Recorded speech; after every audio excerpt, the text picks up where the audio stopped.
Good morning, and thanks once again for joining me for our weekly Wednesday reflections.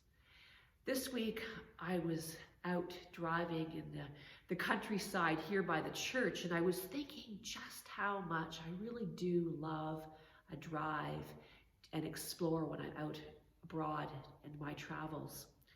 One thing I just love to look at are old church ruins, and I really hope that one day I'll be able to get over to see them in the English, Scottish, and Welsh countrysides. There's just something beautifully haunting about them. And so I thought I'd begin by sharing a few that I found. This first image I'm going to show you is the Benedictine Abbey on the Holy Isle of Lindisfarne. I read that Irish monks settled here in 635 CE, and the monastery became the center of a major saint's cult celebrating its bishop, Cuthbert.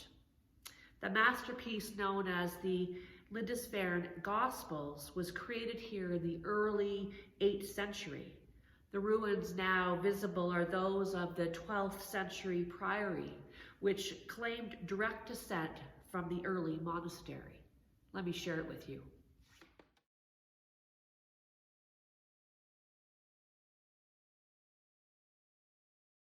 Let me share another one with you. This is the Shusterson Abbey of Fountains. The abbey was founded in 1132 by 13 Benedictine monks from St. Mary's in York. They'd grown fed up of the extravagant and rowdy way that the monks lived in York, and so they escaped seeking to live a devout and simple lifestyle elsewhere. And this is how they came to Fountains. Let me share it with you.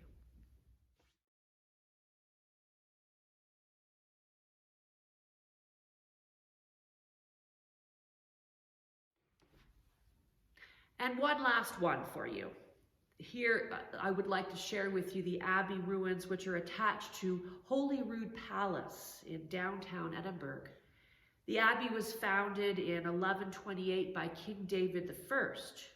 During the 15th century, the Abbey guest house was developed into a royal residence. And then after the Scottish Reformation of the Palace of Holyrood House was expanded further.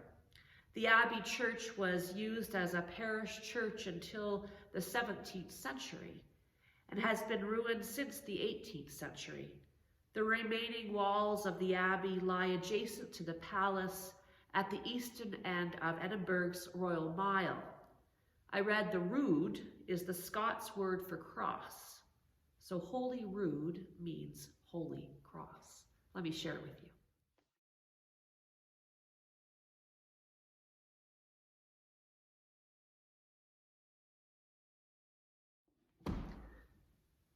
I wonder what it would have been like to be sitting in one of those places 500 years ago, bathed in the glow of candles and the scent of incense. But at the same time, there is something also sad about them. That's because everything you see in those pictures is just a shadow of what once was. Something that once was completely and holy was desecrated and thrown down. The holiness of life that was exemplified in community there is gone and has been replaced by a bookshop stocked local items for tourists. There's something sad about that, which is why when God says in Isaiah 61, they shall build up the ancient ruins, they shall raise up the former devastations, they shall repair the ruined cities, the devastations of many generations. There's something about it that feels so right. Let me share with you the complete reading for today, which is found in Isaiah 61. The Spirit of the Sovereign Lord is on me, because the Lord has anointed me to proclaim good news to the poor. He has sent me to bind up the brokenhearted, to proclaim freedom for the captives, and release the darkness for the prisoners, to proclaim the year of the Lord's favor and the day of vengeance of our God, to comfort all who mourn, and provide for those who grieve in Zion, to bestow on them a crown of beauty instead of ashes, the oil of joy instead of mourning, and a garnet of praise into the spirit of despair. They will be called oaks of righteousness, a planting of the Lord for the display of his splendor. They shall rebuild the ancient ruins and restore the places long devastated. They will renew the ruined cities that have been devastated for generations. For I, the Lord, love justice. I hate robbery and wrongdoing. In the faithfulness I will reward my people and make an everlasting covenant with them. Their descendants will be known among the nations, and their offspring among the peoples. All who see them will acknowledge that they are people the Lord has blessed. I delight greatly in the Lord. My soul rejoices in my God, for he has clothed me with garments of salvation and arrayed me in a robe of his righteousness. As a bridegroom adores his head like a priest, and as a bride adores herself with her jewels. For as the soil makes the sprout come up, and a garden causes seeds to grow, so the sovereign Lord will make righteousness and praise spring up before all nations. No, of course, God wasn't speaking about the abbeys in Britain. God was speaking about Jerusalem, the holy city, the city of David, the place that housed the Ark of the Covenant and thereby the very presence of God.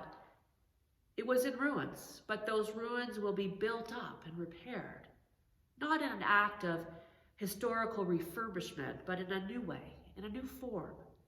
And far more important than the ruined buildings was the faith of Israel that was in tatters. It was a renewed faith and hope that the God who brought them out of the fiery furnace in ages past would once again work God's salvation and wonders. You know, it doesn't take much, does it, to look around these days to see things in ruins. Economics, jobs, lives, our everyday routines. I'm sure our lists could go on, couldn't they? But God is a God who builds up and restores, who makes all things new, and God who has invited us along to pick up a hammer and get to work, rebuilding and refashioning the world around us, and the faith that was entrusted to us and handed down to us by the saints.